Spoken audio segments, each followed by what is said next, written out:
The moon hung low over Jerusalem, casting long shadows across the narrow streets. Judas Iscariot walked alone, his sandals scraping against the cobblestones.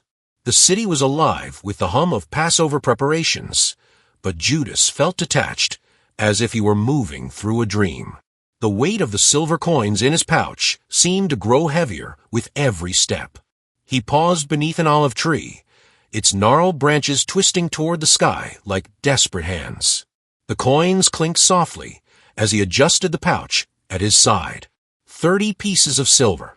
It seemed like so much when the priests offered it to him. Now, it felt like nothing more than blood money. Judas closed his eyes and let out a shaky breath. He could still hear the voices of the others, Peter's booming laugh, John's quiet wisdom, even Thomas's endless questions. They were all so sure of Jesus, so certain he was the Messiah who would deliver Israel from Roman oppression. But Judas wasn't so sure anymore. He had seen the miracles, yes. The blind given sight, the lame walking, the dead raised.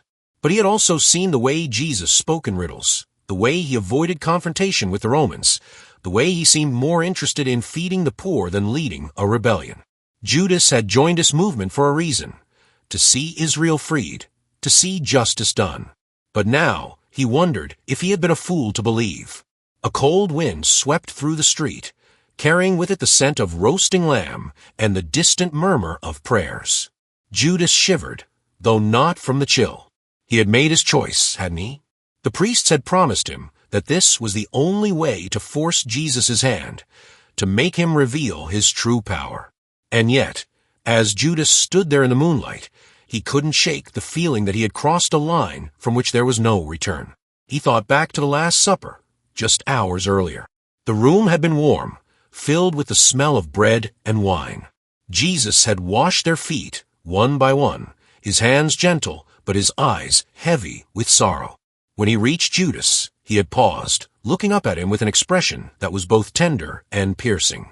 "What you are about to do quickly," Jesus had said. The words had struck Judas like a blow. Did Jesus know?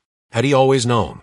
Judas had fled the room then, his heart pounding, the taste of betrayal already bitter on his tongue. Now, as he stood beneath the olive tree, Judas reached into his pouch and pulled out one of the coins. It gleamed in the moonlight, cold and unfeeling. He turned it over in his fingers, tracing the image of Caesar stamped on its surface. This was the world they lived in, a world of empires and oppression, of power and pain. And Judas was just a man, caught in the middle of something far greater than himself. He clenched the coin in his fist, the edges biting into his palm. He thought of Jesus in the garden, praying alone while the others slept. He thought of the soldiers who would soon arrive, their swords gleaming, their faces hard. And he thought of the look in Jesus' eyes when he had said those final words. "What you are about to do quickly." Judas took a deep breath and stepped out of the shadows. The Garden of Gethsemane was just ahead, its ancient trees standing like silent witnesses. He could see the faint glow of torches in the distance, hear the muffled footsteps of the approaching soldiers.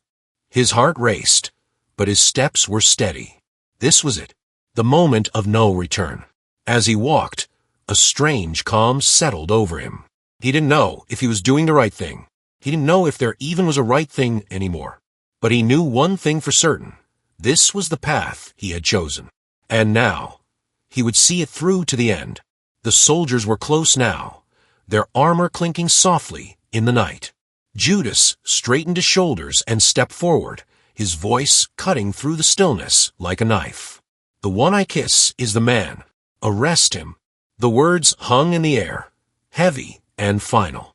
Judas leaned in, his lips brushing against Jesus' cheek. It was a kiss of betrayal, yes, but also, perhaps, a kiss of farewell. And as the soldiers moved in, Judas stepped back, his heart pounding, his soul torn between doubt and destiny. The garden was silent now, save for the distant murmur of the city and the occasional rustle of leaves in the wind. Judas stood at the edge of the olive grove, watching as the soldiers led Jesus away. The torches flickered in the darkness, casting long, jagged shadows that seemed to dance like specters. He should have felt relief. The deed was done. The priests would be pleased. But instead, a deep, gnawing emptiness settled in his chest. He turned away, unable to bear the sight any longer, and began to walk aimlessly through the narrow streets of Jerusalem. His steps led him to a secluded courtyard, hidden behind a crumbling stone wall. It was a place he had come to often in recent weeks, a sanctuary where he could think, pray, and wrestle with the questions that haunted him. Tonight, the courtyard felt colder, emptier, as if even the stones knew what he had done. Judas sat on a low bench, his head in his hands. The coins in his pouch felt like a millstone around his neck. He reached for them, intending to fling them into the darkness, but something stopped him. Instead, he pulled out a single coin and held it up to the moonlight. "Why?" he whispered, his voice breaking. "Why did it have to be me?" As if in answer, a soft voice spoke from the shadows. "Because you were the only one who could bear it." Judas froze. He knew that voice. Slowly, he turned to see Jesus standing at the edge of the courtyard, his figure illuminated by the pale light of the moon. But this was not the Jesus he had just betrayed. This was a different Jesus, calm, radiant, almost otherworldly. "Master," Judas stammered, his heart pounding. "How?" Jesus stepped forward, his eyes filled with a depth of understanding that made Judas feel both exposed and comforted. "You have done what was necessary," Jesus said, his voice gentle but firm. "But you do not yet understand why." Judas shook his head, tears welling in his eyes. "I betrayed you. I handed you over to them. How can you say it was necessary?" Jesus sat beside him on the bench, his presence warm and reassuring. "Judas, there is a truth that few can comprehend. The world you see is but a shadow, a reflection of a greater reality.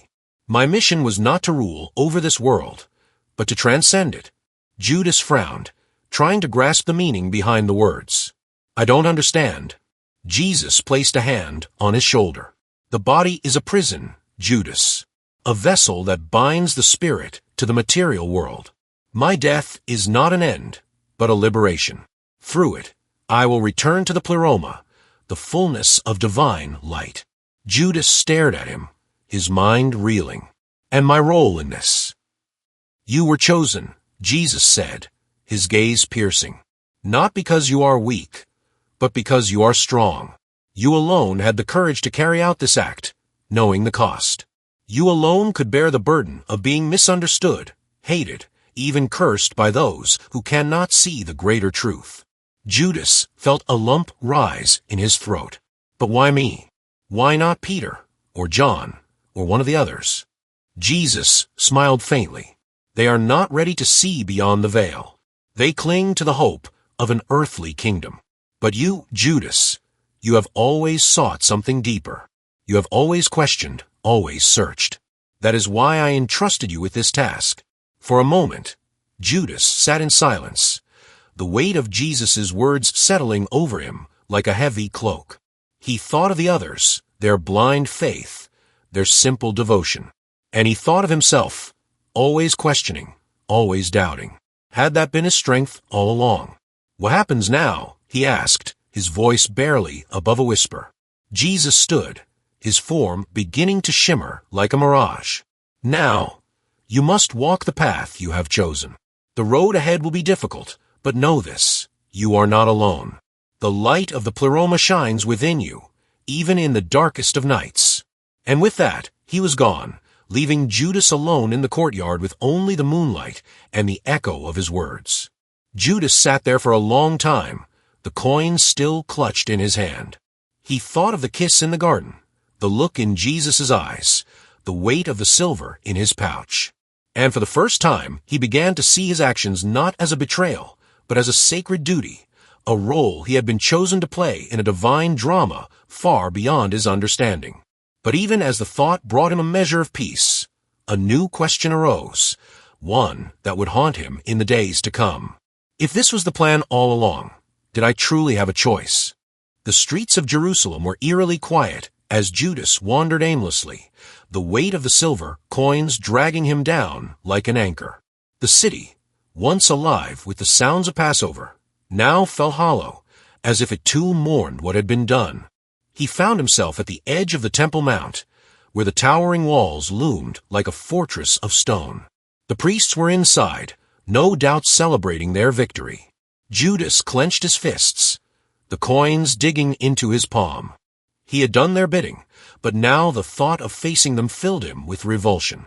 Instead, he turned away and descended into the lower city, where the narrow alleys twisted like a labyrinth. Here, the air was thick with the smell of sweat and smoke, and the faces of the people he passed were gaunt and weary. These were the forgotten ones, the poor, the sick, the outcasts. The very people Jesus had spent his life serving. Judas stopped in front of a small, crumbling house. Through the open doorway, he could see a family gathered around a meager meal, their faces lit by the flickering light of an oil lamp. The sight struck him like a blow. He thought of the miracles he had witnessed. The loaves and fishes multiplied, the lepers cleansed, the dead raised. And he thought of the man he had betrayed, the man who had shown him a glimpse of a world beyond this one. "What have I done?" he whispered, his voice trembling. The coins in his pouch seemed to grow heavier, their weight pressing down on his soul.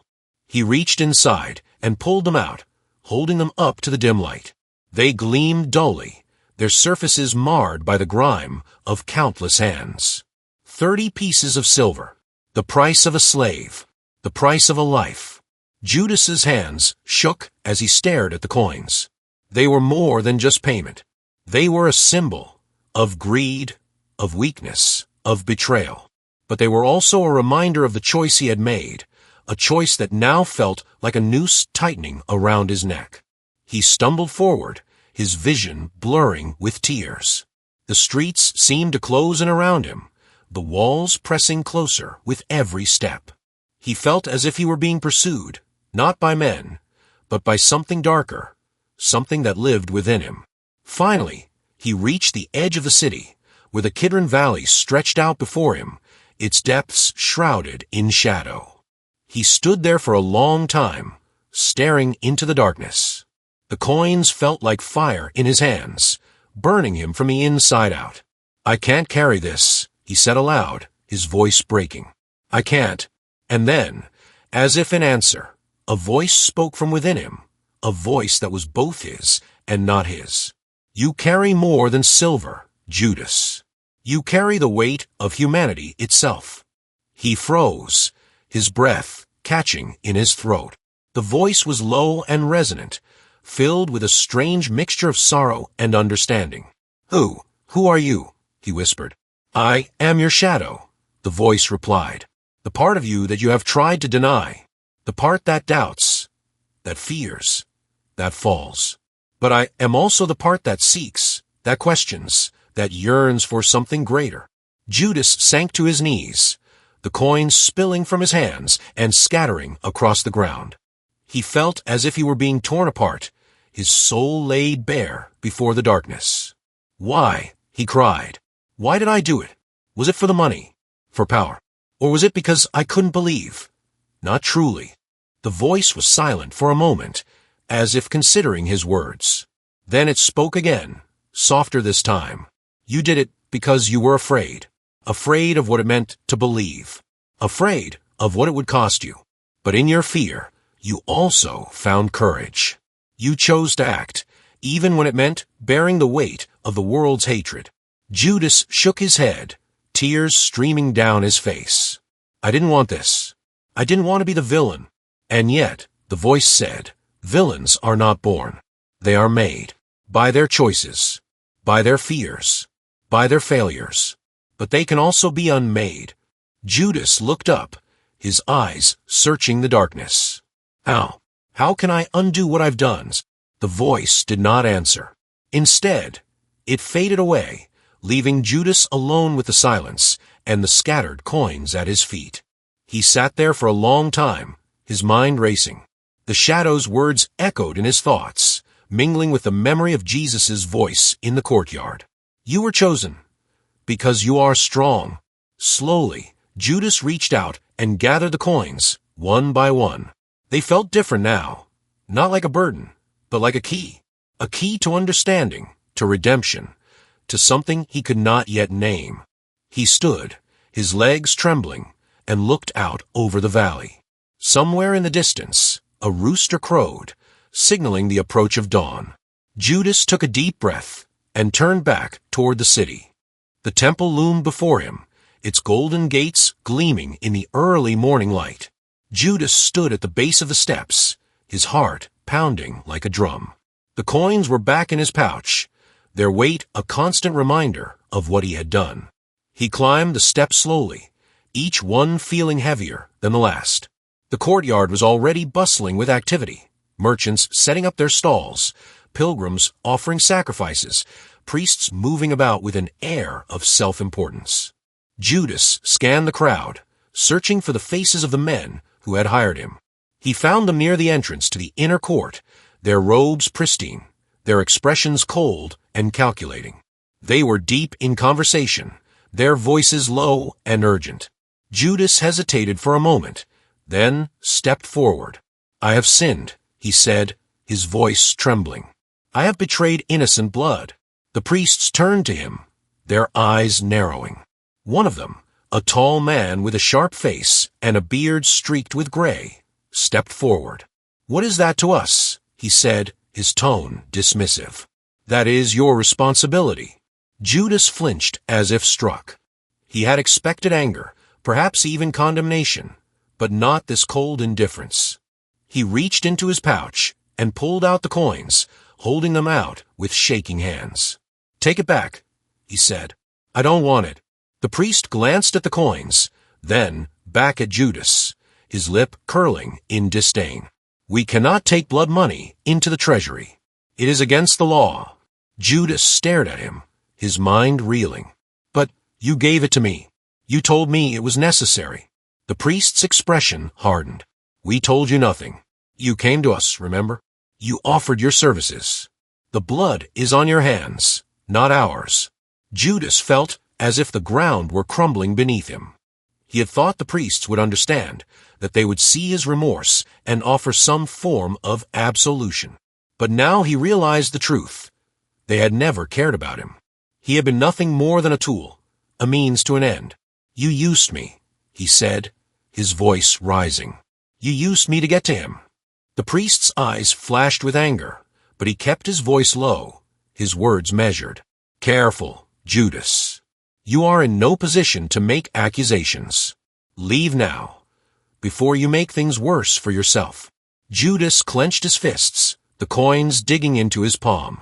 He wanted to scream, to lash out, to make them see the truth. But he knew it was pointless. These men were blind, not just to the light, but to their own darkness. He turned and stumbled away, the priests' voices fading behind him. The courtyard seemed to spin around him, the faces of the people blurring into a sea of indifference. He felt as if he were drowning, the weight of his guilt pulling him under. He found himself back in the lower city, where the streets were narrower, and the air was thick with the smell of decay. He stopped in front of a small, abandoned building, its door hanging crookedly on its hinges. Inside, the air was damp and cold, the walls stained with soot. Judas sank to the floor, his back against the wall. He pulled out the coins and stared at them, his vision blurring with tears. "What have I done?" he whispered. The voice from the valley echoed in his mind. "You carry the weight of humanity itself." Judas closed his eyes, his breath coming in ragged gasps. He thought of Jesus, of the look in his eyes when he had said those final words. "What you are about to do quickly." Had Jesus known all along? Had he seen the path Judas would take, the choices he would make? And if so, why had he allowed it? Judas's thoughts were interrupted by the sound of footsteps outside. He tensed, his heart racing. Had the priest sent someone after him, or was it his own guilt, manifesting as paranoia? The door creaked open, and a figure stepped inside. It was a woman, her face lined with age, her eyes filled with a quiet strength. She carried a small bundle of cloth in her arms, which she placed gently on the floor before sitting down across from Judas. "I saw you in the courtyard," she said, her voice soft but steady. "You looked like a man who had lost his way." Judas stared at her, unsure of what to say. "I don't know your name," she continued, "but I know your pain. I've seen it before, in the eyes of others who have carried burdens too heavy to bear." Judas looked down at the coins in his hands. "I don't know what to do," he admitted. The woman nodded, as if she had expected his answer. "Sometimes," she said, "the hardest thing is not to find the right path, but to forgive yourself for straying from it." Judas felt a lump rise in his throat. "How can I forgive myself when I've done something so terrible?" The woman reached out and placed a hand on his arm. Redemption is not about erasing the past. It's about learning from it. And sometimes, it's about carrying the weight of your choices until you find a way to turn them into something meaningful. Judas looked at her, his eyes searching hers for answers. But all he saw was compassion, a compassion he didn't feel he deserved. "Who are you?" he asked. The woman smiled faintly. "Just someone who believes in second chances." And with that, she stood and left, leaving Judas alone with his thoughts and the coins that had come to define him. The first light of dawn crept over the horizon, painting the sky in hues of gold and crimson. Judas stood at the edge of the Kidron Valley, the coins clutched tightly in his hand. The city behind him was waking, but he felt as if he were standing on the threshold of another world, a world where the weight of his choices could finally be lifted. He had spent the night in the abandoned building, the woman's words echoing in his mind. Redemption is not about erasing the past. It's about learning from it. But how could he learn from something that felt so irredeemable? How could he turn betrayal into something meaningful? The coins felt cold in his hand, their edges sharp against his skin. He had tried to return them, but the priests had refused. He had tried to throw them away, but they always seemed to find their way back to him. Now, as he stood there in the pale light of dawn, he realized what he had to do. He walked to the edge of the valley, where the ground sloped steeply into shadow. Below, the Hinnom Valley stretched out, a place of refuse and fire, where the city's waste was burned. It was a place of endings, but also of transformation. Judas took a deep breath and opened his hand, letting the coins fall one by one into the abyss. They glinted in the sunlight as they tumbled, disappearing into the darkness below.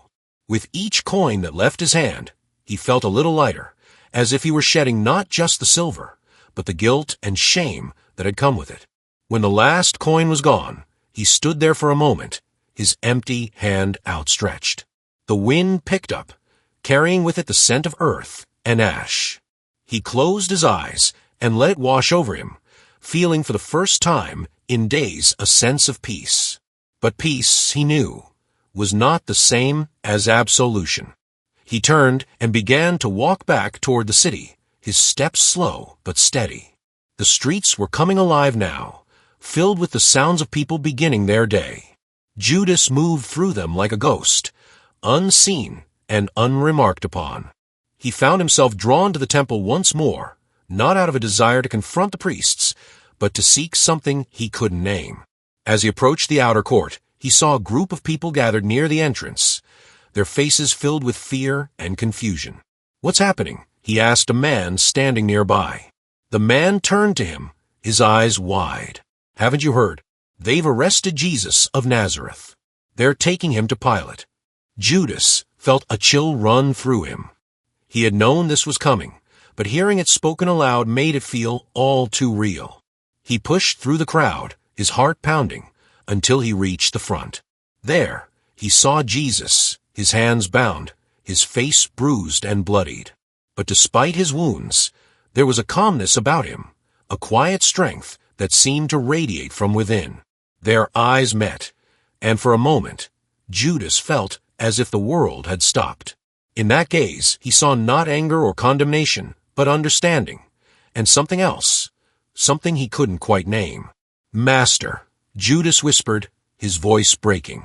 Jesus said nothing, but his eyes spoke volumes. They seemed to say, "This is not the end." This is the beginning.